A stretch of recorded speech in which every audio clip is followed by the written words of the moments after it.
For a Republican Party that prides itself on personal responsibility, protecting the sentient unborn, and free markets, I was curious your thoughts on animal rights, just because the government subsidizes animal agriculture far more than fruits and vegetables and plant foods, which inhibits the free market and ends up slaughtering lots of animals. And animals are also sentient beings like the unborn. So I was curious your thoughts on all of that. Yes. All right, folks, strap in because this one's got it all. Charlie Kirk going toe-to-toe with a liberal vegan over animal rights, factory farming, and government subsidies. We're diving into one of those debates where big words meet bigger contradictions. On one side, you've got Charlie with his slick conservative logic, and on the other, a vegan trying to make sense of a system where the free market isn't so free. Is Kirk about to shut this guy down New York style? Let's break it down and see who's walking away with the W. So the question is first, is an animal a human? No. Okay, so does it therefore have rights? I mean, we already have rights for animals, for dogs, cats, and even for some no, farm of course, animals. but do you get First Amendment protections for your dog? Can your dog own a firearm, right? No. No, of course not. So, all right, Kirk, we get it. Dogs don't need guns. But what about the billions of animals suffering in factory farms? This is what we call a grade A dodge in NYC. It's not the same thing as a human. Yeah, now, I'm not saying Now, it is, as yeah. a Christian, we're also not allowed to torture or to slaughter. That's in the Noahic covenant and repeatedly out the scriptures. We must be humane in our treatment of animals.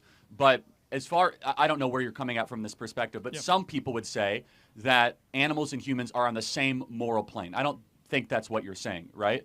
However, there is a push, though, to say that we should no longer eat meat because it's bad for the life of animals. We should do what's best for human beings, first and foremost, and it's good for human beings to eat meat. Classic Kirk. He talks about human interests like the environment isn't part of the equation. Guess what, pal? You can't have steak on a dying planet.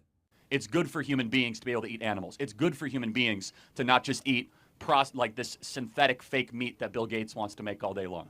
And so, yeah, where do I stand on animal rights? I mean, I don't think any living being should be tortured or should be cruelly treated. At the same time, we should always do what's best for human beings and human beings first. So, for example, when there's an environmental question, the question should first be what is best for the human species, not what's best for, the trees or for the snake. Those things are important, but it's more important for humans. Does that answer your question? Or in part is okay if I have a little follow-up. Please, yeah. I mean, in terms of what rights we give to animals, of course, we wouldn't give animals the right to drive a car or vote because it's not relevant to them. But the rights that would be relevant to them are basic negative rights, the right not to be mistreated or killed. And we already have that for cats and dogs, and even cruelty laws on farm animals. Well, we're allowed to kill dogs.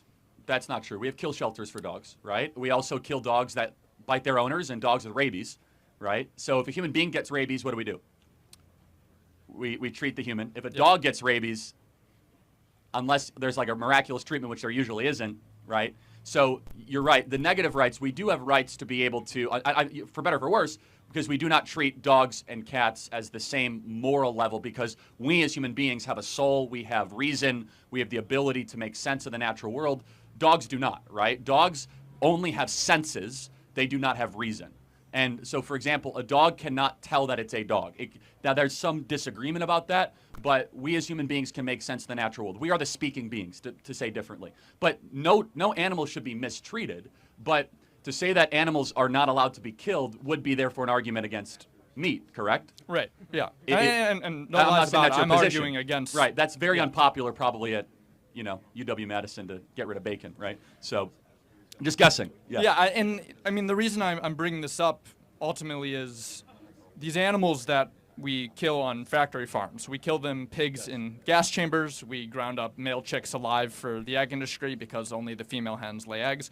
All these different things is because we view animals on not having enough rights to actually protect their livelihood. I'm making an argument that we shouldn't obviously give animals rights that aren't relevant to them. For sure. But yeah. So, I think if you were a dictator, would you say we cannot kill pigs?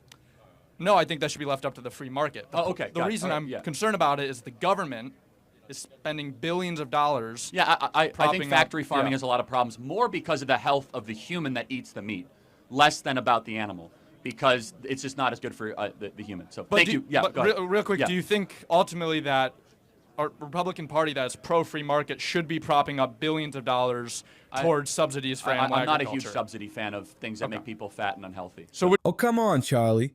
You say you hate subsidies, but where's the fire? This is your party's bread and butter, literally, and you're just skating past it. you, if you were in a voting position, either if you were an elected leader, would you vote against, and should Republicans vote against that? I'm not in a voting position, but yeah, I would advocate I'd advocate against most of our current agricultural subsidies, for sure. Okay, thank you. This debate's a lot like a hot dog cart in Times Square. Flashy up front, messy underneath.